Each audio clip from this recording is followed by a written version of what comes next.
বন্ধুরা, আপনারা জানেন যে কেন এই তাড়াহুড়ো করে জরুরি ভিত্তিতে আজকে একটা মিছিলের কর্মসূচি আমাদের নিতে হয়েছে। রাজ্যের বিভিন্ন জায়গায় বামপন্থী সংগঠন তারা স্বতঃস্ফূর্তভাবেই সাম্রাজ্যবাদ যে দাপট দেখাচ্ছে, যে অসভ্যতা করছে, যে নোংরামো করছে এবং দুনিয়াকে তছনছ করতে চাইছে, তার বিরুদ্ধে ইতিমধ্যেই রাস্তায় নেমেছে।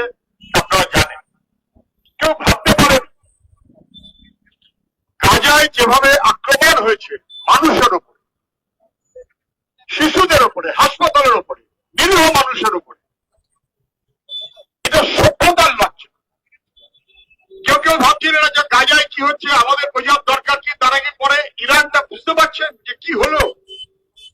ইরান কত পুরনো সভ্যতার দেশ এবং সেই ইরানকেও তছনছ করতে হবে। দুনিয়া যেমন দেখানো অর্থের পিসাচ যারা সাম্রাজ্যবাদের শক্তি, এই মনে হবেই চলে কোন নীতি নিয়মের কারবার তাদের নেই। এরা কি আমরা বারবার দেখেছি সাম্প্রতিক সময়ে, যেমন প্যালেস্টাইন এবং তাকে ঘিরে যে আক্রমণ আমরা দেখেছি, ভেনেজুয়েলা মধ্যরাতে বোম্বেটাগিরি হলো, মধ্যরাতে তুলে নিয়ে যাওয়া হলো আরেকটা স্বাধীন দেশের সার্বভৌম দেশ বা রাষ্ট্রপতি পরামর্শ, এবং তারপর তাদের বিচার কোথায় হবে? আমেরিকা তার বিচার করবে? কোথায় রাষ্ট্রসংঘ? কোথায় জাতিসংঘ? কোথায় আন্তর্জাতিক দুনিয়া? এই সাম্রাজ্যবাদ বিরোধী লড়াই এবং সংস্থা হিসেবে জাতিসংঘ তারা কোথায়? সবাই মাথা নিচু করে থাকবে না, হতে পারে না।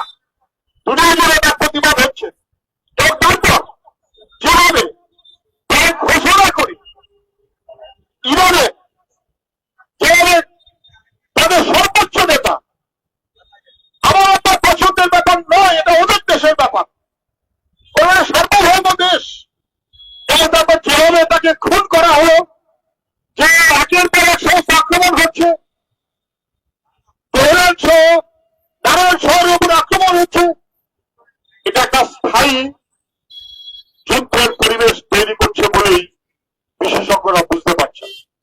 আমেরিকা তো মনে করেছিল 1 মিনিটের মামলা, যাবো আর উড়িয়ে দিয়ে চলে আসবো, কিন্তু যেটা ইরানের মানুষ তারা এর থেকে সমর্থন করতে পারেন না, পাশে থাকতে পারেন না, এর বিরুদ্ধে এবং আপনি থেকে অসঙ্গত বলবেন কি করে? যেভাবে আমেরিকা এবং ইসরায়েলের ঘাঁটি যে আছে ওই এলাকাতে করতে পারছে, তারা করে মিলিটারি ইনস্টলেশন মূলত তার উপরে। আর আমেরিকা যখন আক্রমণ করছে তখন সাধারণ নিরীহ মানুষের উপর আক্রমণ, কয়েক হাজার মানুষ মারা গেছে, চালিয়ে দেওয়া হচ্ছে। এ দারুণ ভাবে এই গতকালকে সংস্থার কথা অনুযায়ী, সংবাদ সংস্থার কথা অনুযায়ী, ইরানের সর্বোচ্চ আরেকজনকে এরকম একই রকম ভাবে বিপর্যস্ত করেছে। আবার হয়তো অনেক রকম কথা চলছে, আমরা সেই কথা গুজবের মধ্যে যেতে চাই না। তাই ইসরায়েল তারা যে পাল্টা আক্রমণের মুখে পড়েছে সে কি কেউ বুঝতে পারছে না? সবাই বুঝতে পারছে। আমেরিকা গোয়েন্দা তার যে সমস্ত সর্বোচ্চ নেতা পদপ্রার্থী যার, তিনি প্রকাশ্যে বললেন যে আমার মন এবং আমার বিবেক সাই দিচ্ছে না, ইরানের অপরাধে যে ঘটনা ঘটেছে আমার মন এবং বিবেকটাকে সাই দিচ্ছে না, এটা স্থায়ী সমস্যা সংকট তৈরি করবে, এটা তিনি পদত্যাগ করেছেন। হতে পারে ট্রাম্প তার বিরুদ্ধেও নানান রকমের টাকা করবেন, কিন্তু দুনিয়া জুড়ে মানুষের বিরুদ্ধে রুখে দাঁড়াচ্ছেন, রুখে দাঁড়াবেন, এ নিয়ে কোনো সন্দেহ নেই। দুর্ভাগ্য হচ্ছে জটিলপেক্ষ ভারত, আমাদের দেশ সারা দুনিয়া সম্মানের চোখে দেখতো, সম্ভ্রমের চোখে দেখতো, জটিলপেক্ষ আন্দোলনের নেতৃত্ব দিত যে ভারত, সেই ভারত হাওড়ে মনে করতে গ্রহণ করলো, আজকে ভারতকে সরকার করতে আড়াল করলো, এবং এই করতে করতে আমাদের গোটা দেশটাকে বিদেশের কাছে, দুনিয়ার কাছে যেমন ছেলে করলো, তেমনি বিপদটা কেবলমাত্র বলতে পারছেন না, আমাদের দেশের মধ্যে সেই বিপদের ছাপ আমরা পরিষ্কার এবং স্পষ্ট বুঝতে পারছি। কেন গেলেন? ইন্টেলিজেন্সের খবর থাকা সত্ত্বেও কেন গেলেন? ঠিক ইসরায়েল যখন আক্রমণ করছে তার আগের দিন, দুদিন আগে নেতাজিয়ার সঙ্গে বসে ছবি দিলেন, পোস্ট করলেন, একটা কেমন ভক্ত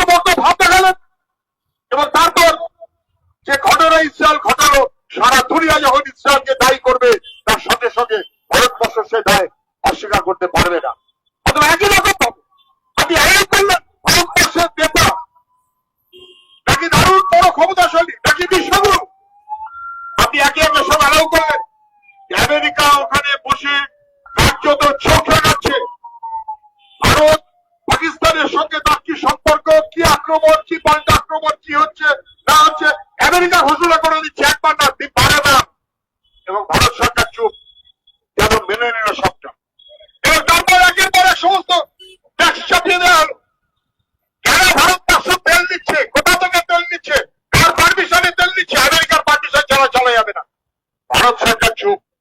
এবং এই করতে করতে শেষমেশ আমেরিকা পারমিশন দিল 1 মাসের জন্য, আচ্ছা বেশ রাশিয়া থেকে তেল নিয়ে আসা যাবে, আমরা তাও যেন কোথাও মেনে নিচ্ছি, যেন কোথাও স্বাধীন সার্বভৌম ভারতবর্ষ তার সার্বভৌমত্বকে কম্প্রোমাইজ করা হচ্ছে, আমেরিকার পায়ের কাছে নথি স্বীকার করা হচ্ছে, আমাদের প্রধানমন্ত্রী ট্রাম্পের কাছে নতজানু হচ্ছে, এবং সরাসরি প্রত্যক্ষ অপ্রত্যক্ষ ফল আমরা হাতে নাতে টের পাচ্ছি। শুধুমাত্র ডলারের দাম বেড়ে 92 টাকা হয়েছে সর্বকালীন রেকর্ড, এটাই না, আমাদের গোটা দেশ খেলে হয়ে গেল।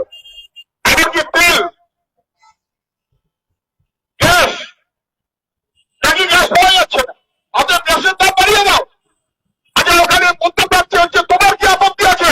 আবার শিয়ালদার রেস্টুরেন্ট বন্ধ হয়ে যাচ্ছে, রেস্টুরেন্ট বন্ধ হয়ে যাচ্ছে, পাথর শ্রমিক অভাবে রাস্তায় তাদের জীবিকা নির্বাহ করে মানুষ, সবচাইতে গরিব নিম্নবিত্ত সাধারণ মানুষ তাদের জন্য বিপর্যস্ত হচ্ছে। ফলে রুখে দাঁড়ানো যেমন আন্তর্জাতিক নয়, যেমন আমাদের ভারতবর্ষের সার্বভৌমত্ব তার মর্যাদাকে রক্ষা করতে হবে, তেমন করে আমাদের গোটা দেশে সাধারণ মানুষের উপরে এই আক্রমণের ছাপ, এ আমাদের রূপদান হবে, এ মানবিক কাজ, এ সামাজিক কর্তব্য, এ কেবলমাত্র একটা রাজনৈতিক কর্মসূচি না, সাম্রাজ্যবাদ বিরোধী রাজনৈতিক কর্মসূচি তো বটেই, সঙ্গে সঙ্গে দেশপ্রেমিক মানবিক সামাজিক মনোভাবেই প্রত্যেকটি মানুষের পাশে দাঁড়িয়ে আমাদের বলতেই হবে সাম্রাজ্যবাদের বিরুদ্ধে আওয়াজ তোলার জন্য। সাম্রাজ্যবাদ এবং তাদের মাথায় সব বাহিনী যেভাবে বন্দুকগিরি করছে দুনিয়া জুড়ে, তাকে কোথাও না কোথাও যদি আমরা থামাতে না পারি তাহলে গোটা দুনিয়া বিপর্যস্ত হবে, বিধ্বস্ত হবে, এ কখনো মেনে নেওয়া যায় না। স্বৈরাচার, ফ্যাসিবাদ এবং জবরদস্তি, এই চাপ তার মতো যে প্রচেষ্টা এখন সাম্রাজ্যবাদ তার নিজের স্বার্থে করছে, তার বিরুদ্ধে আজকের প্রতিবাদ, আজকের মিছিল। আপনারা যারা আছেন আমাদের একটাই কথা থাকবে, ফিরে গিয়ে যে যে নিজের এলাকাতেও মানুষের মধ্যে আলাপ আলোচনা করুন। নির্বাচন আছে, অতএব এখন অন্য কাজ বন্ধ তা হতে পারে না, এটা আমাদের